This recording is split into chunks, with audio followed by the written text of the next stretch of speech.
Polresta Solo membekuk 3 tersangka kasus ganjal ATM.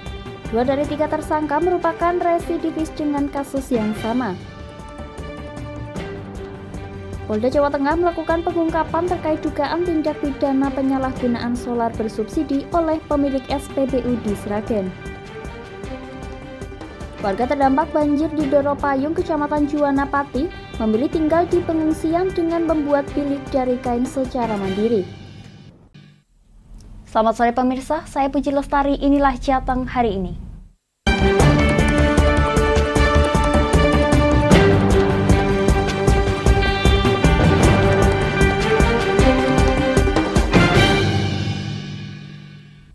Polda Jawa Tengah melakukan pengungkapan terkait dugaan tindak pidana penyalahgunaan solar bersubsidi oleh pemilik SPBU di Sragen. Pemilik SPBU secara sengaja menjual solar bersubsidi kepada penadah untuk disalurkan ke tempat lain. Kami berharap pertambangan ilegal. Yang saya hormati, Direktorat Reserse Kriminal Khusus Polda Jawa Tengah melakukan pengungkapan dugaan tindak pidana penyalahgunaan solar bersubsidi oleh pemilik SPBU di Sragen. SPBU tersebut berlokasi di Hadimulyo, Jalan Raya Solo Purwodadi, Mojopuro, Kecamatan Sumber Lawang, Sragen. Antara pemilik SPBU dan pembeli telah melakukan kesepakatan untuk menyalurkan BBM subsidi yang ada di SPBU dan dijual kembali kepada pembeli tanpa menggunakan aplikasi. Pemilik SPBU menjual kepada penadah dengan harga Rp7.400 per liternya, sementara penadah akan menjual kepada yang membeli dengan harga lebih tinggi dari harga normal Rp6.800 per liter. Di Treskrimsus Polda Jawa Tengah, Kombes Dwi Subagyo menyebut bahwa penjualan solar ilegal ini sudah dilakukan sejak Agustus tahun 2022. Diperkirakan sebanyak 180.000 liter solar atau sebanyak 1,3 miliar rupiah dari transaksi tersebut. Namun demikian yang bersangkutan tidak menyatakan kemana-mana. Belum menyatakan bahwa ini apakah untuk usaha ataukah ini untuk petani dan segala macam. Tapi yang pasti bahwa dia menyatakan memang ada untuk petani. Namun demikian sampai saat ini dia tidak bisa menunjukkan rekomendasi daripada dinas terkait bahwa itu untuk kepentingan para petani. Dari pengungkapan kasus ini, Ditreskrimsus Polda Jawa Tengah berhasil mengamankan 6.000 liter solar bersubsidi. Polisi juga telah menyelidiki aliran solar bersubsidi tersebut dan segera melakukan gelar perkara untuk menetapkan tersangka. Sebelumnya, Ditreskrimsus Polda Jawa Tengah juga mengungkap kasus yang sama di Kebumen, Jawa Tengah dan menetapkan 1 orang tersangka berinisial S selaku pemilik gudang dan pengasuh BBM bersubsidi di SPBU. Dari Semarang, Henufan, Lingkar TV melaporkan. Satreskrim Polresta Solo bekuk 3 tersangka kasus ganjal ATM. Dalam modusnya, para tersangka menggunakan tusuk gigi untuk menggajal kartu yang dimasukkan ke mesin ATM.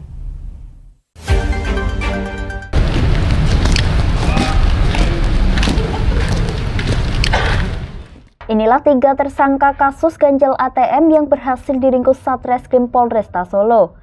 3 tersangka adalah Asep, Indra, dan Amin, di mana ketiga tersangka ini merupakan warga asal Lampung dan Jakarta Barat.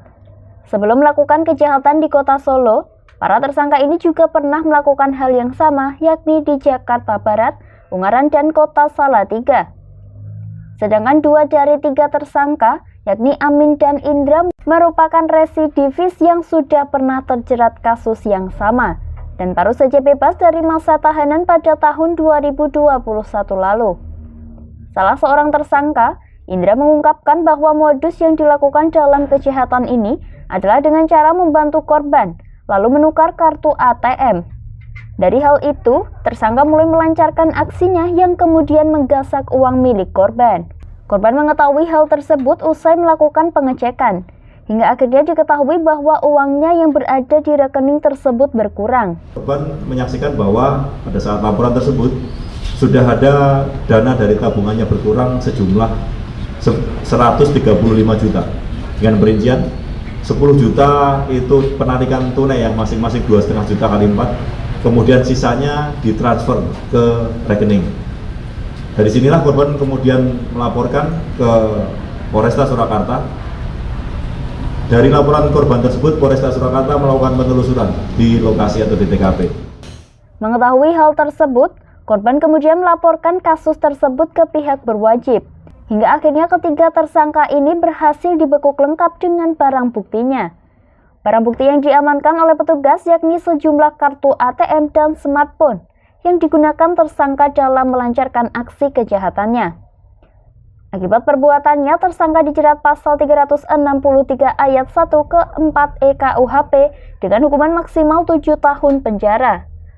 Dari Solo, Raditya Hirmansyah, Lingkar TV melaporkan. Pemirsa, kami akan jeda sejenak, tetap bersama kami di Jateng hari ini.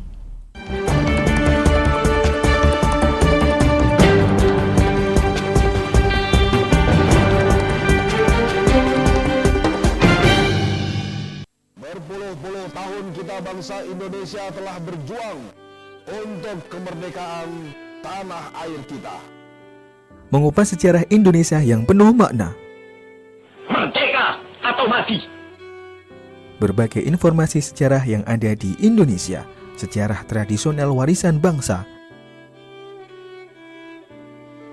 Semua terangkum dalam Aku Indonesia, setiap Senin sampai Sabtu jam 7 sampai jam 11 siang, hanya di Lingkar TV.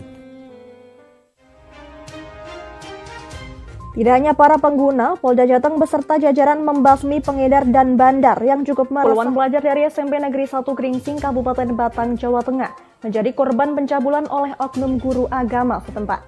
Merangkum semua peristiwa sebagai berita yang penuh fakta. Bersama Amanda Soraya, inilah Jateng hari ini, setiap Senin hingga Sabtu jam 9 malam, hanya di Lingkar TV.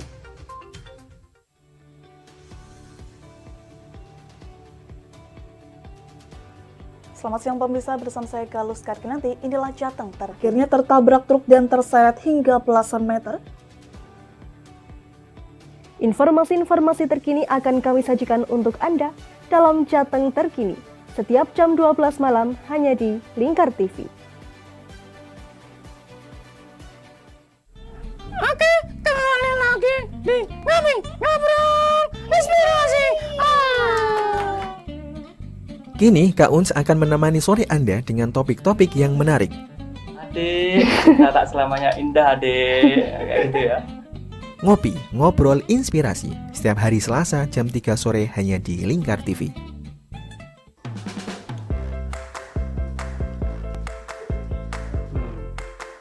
Petualangan yang menarik sang pencinta kuliner. Mantul tetap mantap rasanya pemirsa. Menikmati setiap makanan yang lezat dan mantap saat dihidangkan. Semua hadir di Wayang Kulineran setiap hari Minggu jam 11 siang hanya di Lingkar TV.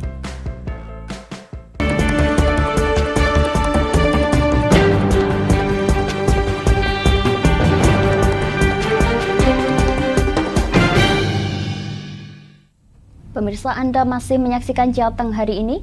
Gubernur Bank Indonesia Peri Warjio melakukan kunjungan kerja ke Kota Solo pada Jumat siang 4 Maret 2023. Dalam kunjungan tersebut, pihaknya juga turut melakukan pengecekan dalam penerapan QRIS di Pasar Gede Solo. Lagi Pak, QRIS-nya. Oke, sebentar. Gubernur Bank Indonesia Peri Warjio melakukan kunjungan kerjanya ke Kota Solo pada Jumat siang 4 Maret 2023. Dalam kunjungannya, Peri yang didampingi oleh Wali Kota Solo Gibran Raka Buming Raka melakukan pengecekan penerapan sistem pembayaran Quick Response Code Indonesian Standard atau QRIS oleh para pedagang di Pasar Gede Solo. Kedatangannya ke Pasar Gede juga mendapatkan sambutan baik dari para pedagang.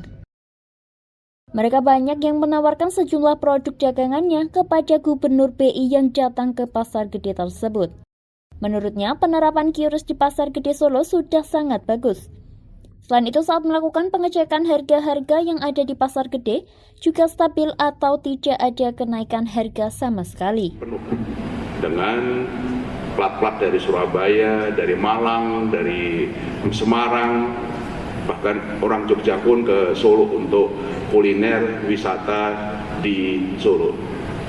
Tapi yang lebih dari situ adalah bagaimana Mas Gibran membawa Solo untuk melihat ke depan. yaitu adalah melihat dunia digital. Itu kami tahu betul karena dulu pun di awal kita menyemarakan KRIS di Solo, Mas Gibran yang selalu mempromosikan di mana-mana untuk KRIS dunia digital. Dalam kesempatan ini, Perry mengatakan bahwa saat ini India menjadi negara yang memiliki perkembangan ekonomi maju. Hal ini tentunya akan berdampak ke Indonesia. Lantaran menurut Perry, India nantinya akan mengembangkan bisnisnya ke Indonesia.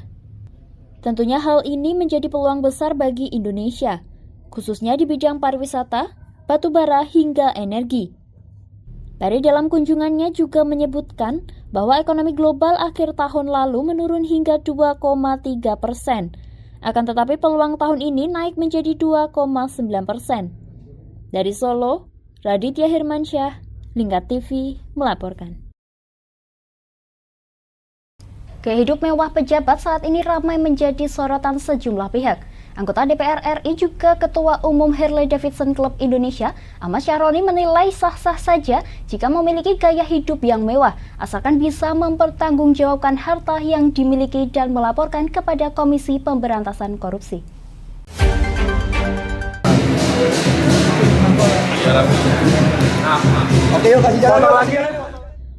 Memiliki harta fantastis dan gaya hidup mewah oleh pejabat negara kini tengah menjadi sorotan sejumlah pihak termasuk Presiden Joko Widodo.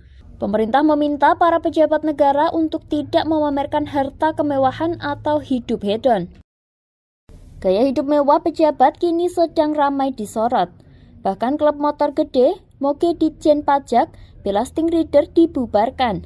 Anggota DPR RI Ahmad Syahroni di sela pelantikan pengurus pusat Harley Davidson Club Indonesia pada masa bakti 2023 sampai 2028 di Semarang, mengungkapkan bahwa sah-sah saja jika pejabat memiliki gaya hidup yang mewah.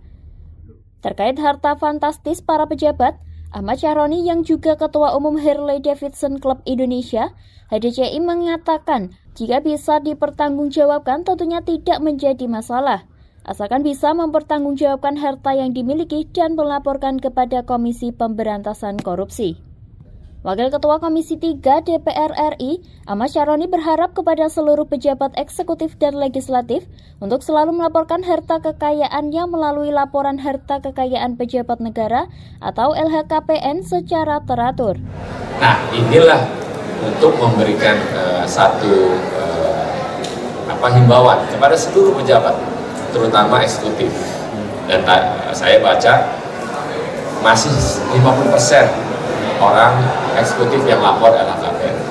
Dan saya terutama sebagai seorang pejabat legislatif dari pertama kali masuk sampai di tahun 2022 melaporkan LHKPN secara teratur. Dan itulah kewajiban sebagai seorang pejabat.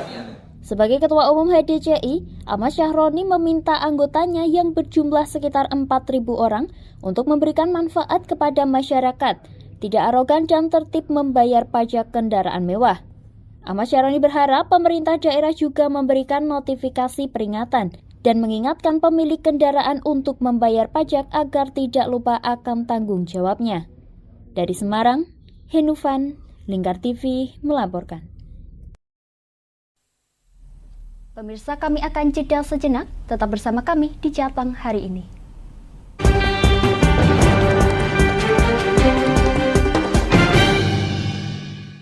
Berpuluh-puluh tahun kita bangsa Indonesia telah berjuang untuk kemerdekaan tanah air kita.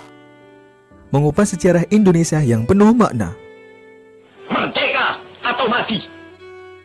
Berbagai informasi sejarah yang ada di Indonesia, sejarah tradisional warisan bangsa.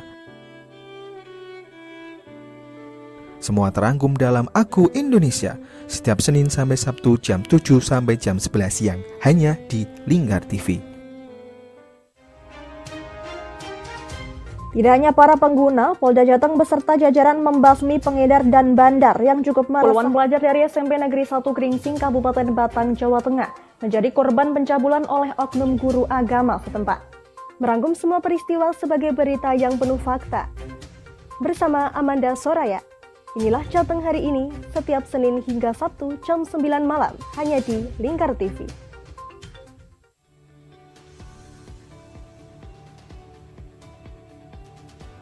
Selamat siang pemirsa, bersama saya Galus Karkinanti. Inilah Jateng terakhirnya tertabrak truk dan terseret hingga belasan meter. Informasi-informasi terkini akan kami sajikan untuk Anda dalam Jateng terkini, setiap jam 12 malam hanya di Lingkar TV. Oke, kembali lagi di Ngobrol Inspirasi. Kini Kak Uns akan menemani sore Anda dengan topik-topik yang menarik. Adik, kita tak selamanya indah, adik. Kayak gitu ya. Ngopi, ngobrol inspirasi, setiap hari Selasa jam 3 sore hanya di Lingkar TV.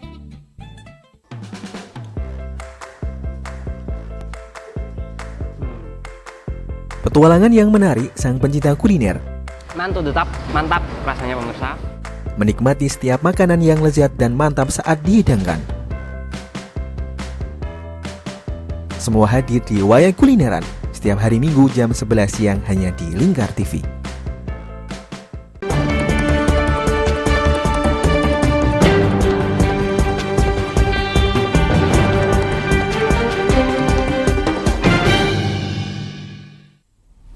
Pemirsa, Anda masih menyaksikan Jateng hari ini. Sawah di Kabupaten Pati terendam banjir sejak Desember 2022 lalu. Hal ini berpotensi besar tersebarnya penyakit penyerta banjir seperti leptospirosis. Dalam hal ini, Dinkes Pati meminta masyarakat lebih berhati-hati mengingat penyakit ini tidak terdeteksi secara langsung.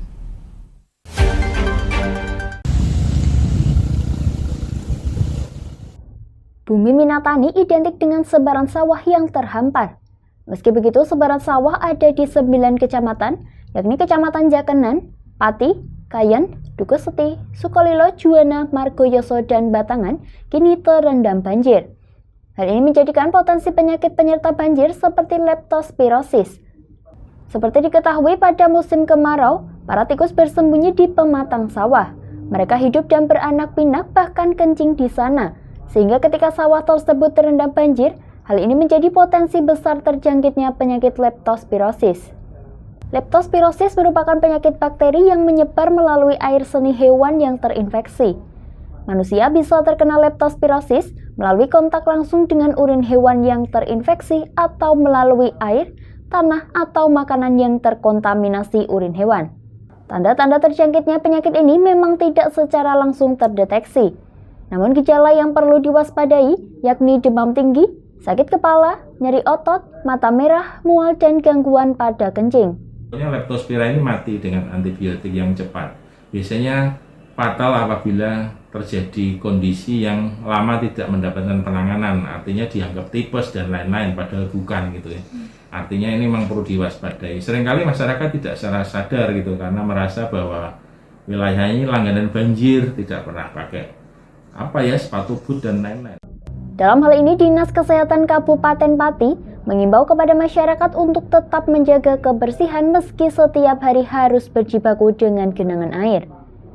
Dinkes juga menambahkan bahwa penyakit tersebut sebenarnya dapat diatasi sedini mungkin dengan pemberian antibiotik. Meski begitu, Dinkes berharap masyarakat yang wilayahnya terendam banjir diharapkan dapat langsung memeriksakan diri ke bidan desa maupun puskesmas terdekat guna mendapatkan penanganan yang tepat. Dari Pati, Mutia Parasti, Lingkar TV melaporkan. Sudah hampir 4 hari ini ketinggian air di Desa Doropayung Juwana meninggi. Setelah sebelumnya banjir periode kedua mulai surut, warga terdampak terpaksa mengungsi. Ada pula yang harus membuat bilik dari kain untuk tempat istirahat mereka di pengungsian.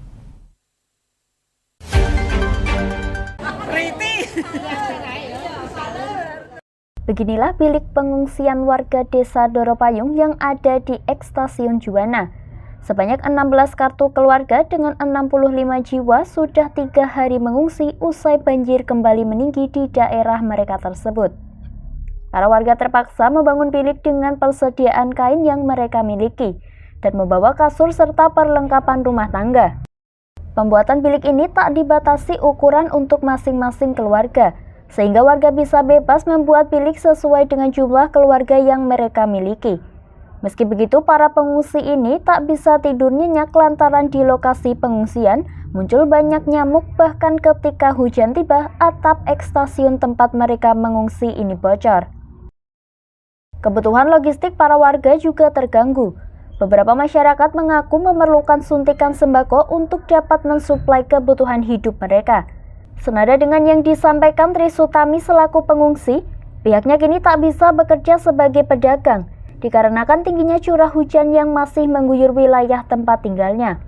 Makanan Mas, ya Mas, beras, nasi untuk makan itu Mas. Nek perkara kerjaan udah nggak bisa ada ya Mas, yang penting kan makan. Kerja apa Bu? Saya jualan lontong Mas. Terus warungnya nek kebere nek kacau Mas, kacau balo ini. Naiknya air pada banjir periode kedua ini sangat cepat jika dibandingkan dengan bulan Desember 2022 lalu. Hingga kini ketinggian air yang menggenangi permukiman warga mencapai 50 cm hingga 1,5 meter. Ini ngungsi ke tempat yang lebih tinggi, soalnya kalau di sana kan nggak mungkin toh Mas. Nanti kayak konsumsi makan sama kalau mau mandi-mandi kan susah. Ini berarti paling parah dibanding bulan Januari kemarin ya? Iya, soalnya ini naiknya cepat banget Mas, dibanding sama yang bulan Januari kemarin. Dalam hal ini warga berharap pemerintah dapat segera sigap menangani dan mencari solusi yang konkret agar warga tak melulu dihantui banjir tiap tahunnya. Dari Pati, Mutia Parasti, Lingkar TV melaporkan. Demikian Jateng hari ini, saya Puji Lestari dan seluruh kru yang bertugas mengucapkan terima kasih atas kebersamaan Anda. Selamat sore dan sampai jumpa.